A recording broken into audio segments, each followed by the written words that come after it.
आणि आता बातम्या पाहूयात सविस्तर। अमरावती लोकसभा निवडणुकीसाठी आज प्रचाराचा शेवटचा दिवस आहे। प्रचाराच्या शेवटच्या दिवशी भलं मोठं शक्ती प्रदर्शनकडे पाहायला मिळणार आहे। अमरावतीत अमित शहा, राहुल गांधी आणि बच्चू कडू असे तीन नेते आपापल्या प्रचाराचा धडाका उडवतील। अमरावतीच्या भाजपचे उमेदवार नवनीत राणा यांच्यासाठी केंद्रीय गृहमंत्री अमित शहा सभा घेणार आहेत।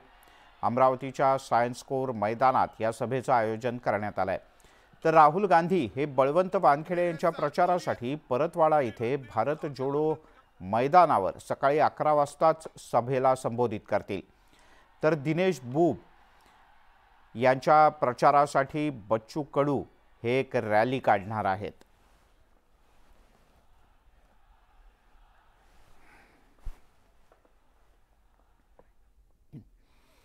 अमरावतीमध्ये महायुतीचे उमेदवार नवनीत राणा आणि प्रहार जनशक्ती पक्षाचे नेते बच्चू कडू यांच्यातला वाद काही थांबता थांबत नाहीये।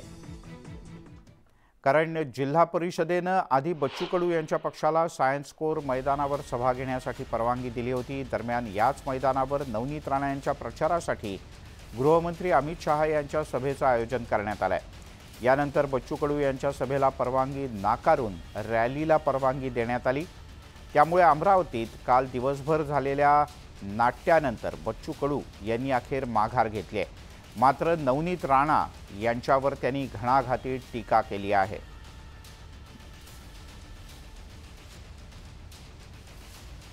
काल वरिष्ठ पोलीस अधिकारी आणि बच्चू कडू यांच्यात चांगलीच तूतूमयमय झाली। बच्चू कडू यांनी बराच वेळ धरणं आंदोलन सुद्धा केलं, मैदानावर ताबा मिळवण्याचा प्रयत्न केला, आपल्या कार्यकर्त्यांसह मैदानात घुसण्याचा प्रयत्न केला। या सगळ्या प्रकारानंतर संध्याकाळी उशिरा पुन्हा एकदा पोलीस आणि बच्चू कडू यांच्यात बातचीत झाली आणि आता बच्चू कडू यांनी या मैदानावरचा आपला हक्क मागे घेतला। शरद पवारांपासून तर सगळ्या नेत्यांनी तुमची बाजू घेतली, कसं पाहताय याकडे? मी त्यांचा आभारच मानतो। आखरी पक्ष कुठलाही असू द्या, न्यायप्रिय लोकांनी न्यायप्रिय बाजूनं उभं राहिलं पाहिजे। सगळं नेहमी प्रत्येक घटनेवर लोकांनी जर पक्ष जात धर्म पाहिला तर मग न्याय राहणारच नाही। जे न्यायप्रिय लोक आहेत ते नक्की विचार करेल या सगळ्या घटनेचा। आणि आम्ही हा विचार करतो का 26 तारीख आहे आपल्याजवळ अधिक, आणि जनता न्याय देईल या सगळ्या गोष्टीचा। आम्ही तर लढूच, त्यांची रंगबाजी जिथं जिथं आहे त्याविरुद्ध बिलकुल लढू। आता तर खरी लढाई सुरू झाली, निवडणुकीपुरती नाही आहे। त्याचा सगळं जिथे जिथे 2 नंबरचे धंदे हा सीपी चालवतं, पब चालू आहे, मोठे मोठे आम्ही पाहतो जुगार चालू आहे, जिथं रोज 3-3 करोडचा जुगार चालतं। तिकडे अमरावती लोकसभा मतदारसंघात नवनीत राणा विरुद्ध बच्चू कडू यांच्यातला संघर्ष निवडणुकीमुळे आणखीन तीव्र झाला आहे। सायन्स कोर मैदानाच्या आरक्षणावरून राणा विरुद्ध कडू आमनेसामने आले। रवी राणा यांनी बच्चू कडू यांच्यावर टीका केली। बच्चू कडू हे विनाकारण नौटंकी करून आपली राजकीय पोळी भाजण्याचा प्रयत्न करतायत असा आरोप रवी राणा यांनी केला। तुम्ही जनतेच्या दरबारात लढावं, लोक अशी नौटंकी तुम्हाला करू देणार नाहीत आणि मतदान तर अजिबात करणार नाहीत असं राणा यांनी म्हटलंय।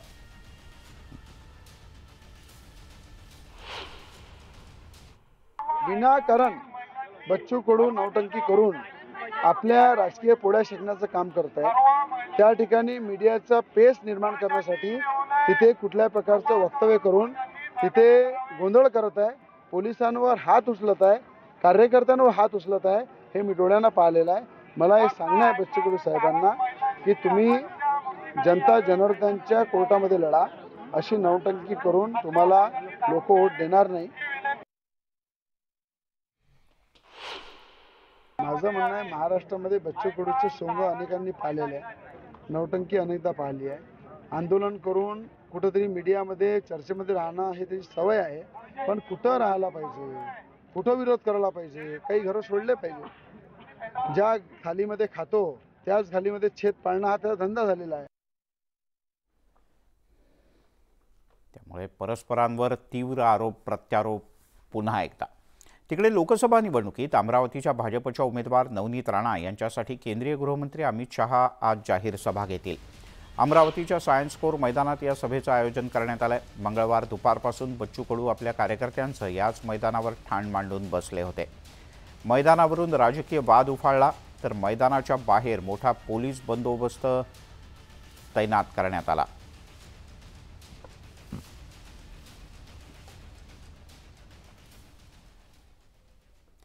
वर्ध्यामध्ये महायुतीच्या उमेदवाराच्या प्रचारार्थ आज सभांचा धडाका पाहायला मिळणार आहे, कारण उपमुख्यमंत्री देवेंद्र फडणवीस यांच्या वर्ध्यात एकूण 2 सभा आहेत। वर्ध्याच्या पुलगाव इथे सकाळी 11 वाजता पहिली सभा असेल तर दुसरी सभा दुपारी 2 वाजता असेल। प्रचाराच्या शेवटच्या टप्प्यात मोठं शक्तीप्रदर्शन सुरू असून या सभांमध्ये उपमुख्यमंत्री देवेंद्र फडणवीस कुणावर तोफ डाकतात हे पाहणं महत्त्वाचं आहे।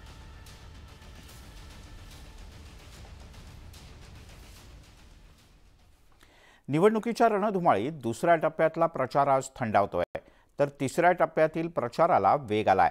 महायुतीच्या उमेदवारांच्या प्रचारासाठी पंतप्रधान मोदी, मंत्री अमित शहा, JP नड्डा हे टप्प्याटप्प्यानं राज्यात प्रचाराच्या सभा घेत आहेत। या सगळ्याच्या पार्श्वभूमीवर महाविकास आघाडीच्या दिग्गज नेत्यांनी सुद्धा कंबर कसली आहे। राष्ट्रवादी काँग्रेसचे अध्यक्ष शरद पवार आज सोलापूरच्या दौऱ्यावर आहेत। शरद पवार माढा लोकसभा मतदारसंघातील मोडणीम इथे धैर्यशील मोहिते पाटील यांच्यासाठी जाहीर सभेला संबोधित करतील। माढ्यामध्येच रणजितसिंह नाईक निंबाळकर विरुद्ध धैर्यशील मोहिते अशी थेट लढत आहे। काँग्रेसचे नेते राहुल गांधी हे सुद्धा सोलापूरच्या दौऱ्यावर आहेत। प्रणिती शिंदे यांच्या प्रचारासाठी राहुल गांधी मतदारांना आवाहन करतील। सोलापुरातील मर्याई चौकातल्या एक्झिबिशन मैदानावर ही सभा होणार आहे। सोलापुरात प्रणिती शिंदे विरुद्ध राम सातपुते असा सामना रंगतोय।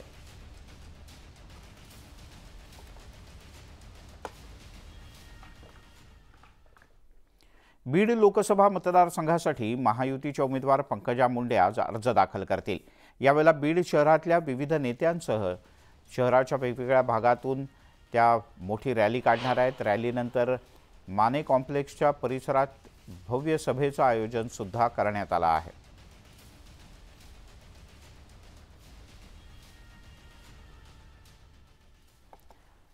जळगाव आणि रावेर लोकसभा मतदारसंघातील महाविकास आघाडीचे उमेदवार आज आपला उमेदवारी अर्ज दाखल करतायत। जळगाव लोकसभा मतदारसंघातील शिवसेना ठाकरे पक्षाचे उमेदवार करण पवार, रावेर लोकसभा मतदारसंघातील राष्ट्रवादी शरदचंद्र पवार पक्षाचे उमेदवार श्रीराम पाटील आज आपला उमेदवारी अर्ज दाखल करतायत।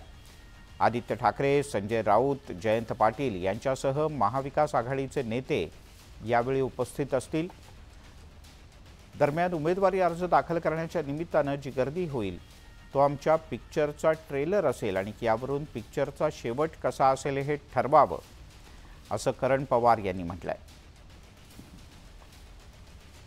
इकडे नेते वल्गना करतायत की उबाटाचा फपुटा झालाय, एकीकडे 5 लाखाचा लीड, एकीकडे काही पिक्चर संपलाय वगैरे आमच्या अशी भाषा करतायत। एवढे देवेंद्र भाऊ सारख्या एवढ्या मोठ्या माणसाला इथं वन साइड निवडणूक जर असेल तर कशा करता बोलत आहे? मला काही त्यांचा वेळ का वाया घालताय लोक कळत नाही। उद्या पिक्चर का ट्रेलर काय दाखवणार? उद्या तर सुरुवात आहे आता या पिक्चरची। उद्याचा ट्रेलर पहिले तुम्ही बघा, पिक्चरचा एंड कसा राहील आपल्या लक्षात येईल।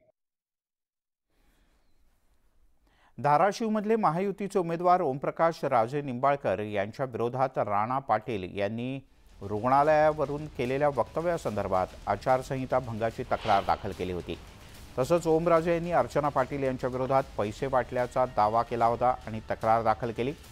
या तक्रारीनंतर निवडणूक विभागाकडून दोन्ही प्रकरणाची चौकशी सुरू झाली आहे। दरम्यान आचारसंहिता भंग प्रकरणी महायुती आणि महाविकास आघाडीच्या उमेदवारांकडून निवडणूक आयोगाकडे खुलासे करण्यात आले आहेत। या प्रकरणी आयोगात आज सुनावणीची शक्यता आहे, त्यामुळे दोन्ही उमेदवार सुनावणीला हजर राहतात का हे पाहावं लागेल।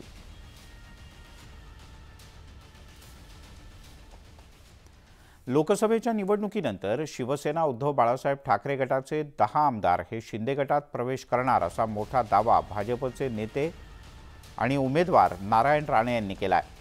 पुढच्या निवडणुकीत उद्धव ठाकरेंना कायमची सुट्टी देण्यात येईल असा टोलाही राणे यांनी लगावला। लोकसभा निवडणुकीत माझा 2.5 ते 3 लाख मताधिक्यानं विजय होईल असा विश्वास राणे यांनी पुन्हा एकदा व्यक्त केला.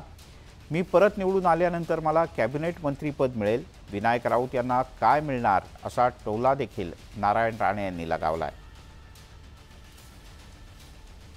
पुढच्या 2 दिवसात उद्धव ठाकरे सुद्धा विनायक राऊत यांच्या प्रचाराकरता मैदानात उतरणार आहेत. पण जेव्हा जेव्हा संधी मिळते नारायण राणे प्रामुख्यानं टीका करतात ती फक्त उद्धव ठाकरे यांच्यावर आणि उद्धव ठाकरे यांच्या गटावर.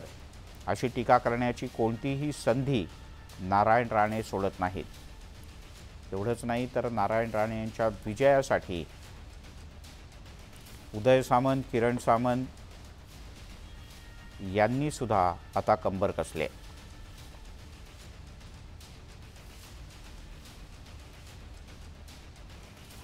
अरे तुला नोटीस आली की ईडीची मागच्या दरवाजाने ह्या पीएम साहेबांना भेटलास ना, किती वेळ बोलणार काय विचारत बोल. पण आज येथे फिरतायत ना, त्याने या लोकसभा लढवण्याची खासदार म्हणून जो व्यक्ती मागे 10 वर्षात काय करू शकला नाही, बांधवांनो त्याचं काम मला हसायला या गोष्टीचं येतं. आणि जो लोकांच्या मतदारांच्या वरती मला आश्चर्य होतं. निलेश त्यांच्या विरोधात उभा होता. तिकडे आदित्य ठाकरे यांनी निवडणूक आयोगावर जोरदार टीका केली. निवडणूक आयोग नव्हे तर भाजप आयोग असं म्हणत त्यांनी जोरदार टोला लगावलाय. महाराष्ट्रात महाविकास आघाडीला चांगला प्रतिसाद मिळत असल्याचं त्यांनी म्हटलंय. दुसरीकडे एकनाथ शिंदे आणि नारायण राणे यांच्यावरही त्यांनी टीका केली. शिंदे यांनी समोर येऊन बोलावं मात्र ते यायला तयार नाहीत. तसंच नारायण राणे हे नेहमीच आमच्यावर बोलत असतात कारण त्यांना पगार मिळत असतो अशी खरपूस टीका आदित्य ठाकरे यांनी केली. काही काही लोकांकडे कमी लक्ष दिलेलं बरं असतं, काही काही लोकांकडे लक्षच आम्ही देत नाही. 15-16 वर्ष त्यांचा पगार आमच्या टीका करण्यात त्यांना येत असतो, तो मिळू दे त्यांना पगार, आम्ही त्यांच्याकडे लक्ष देत नाही. याच पद्धतीने एकनाथ शिंदेने सुद्धा वारंवार तुम्हाला डिवचण्याचा प्रयत्न केलेला आहे. त्यांना तर मी वारंवार सांगितलेलं आहे, माझ्या समोर येऊन एकटे बसा किंवा पूर्ण खातं घेऊन बसा.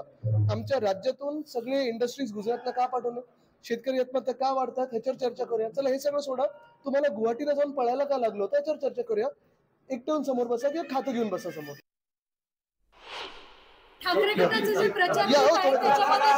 आम्ही शब्द बदलणार नाही. कालचं आपण प्रधानमंत्री महोदयांचं भाषण आहे का आणि निवडणूक आयोगाला विचारा, ते भाजपचे आयोग आहेत की खरोखर देशाचे निवडणूक आयोग आहेत. वळूयात अन्य काही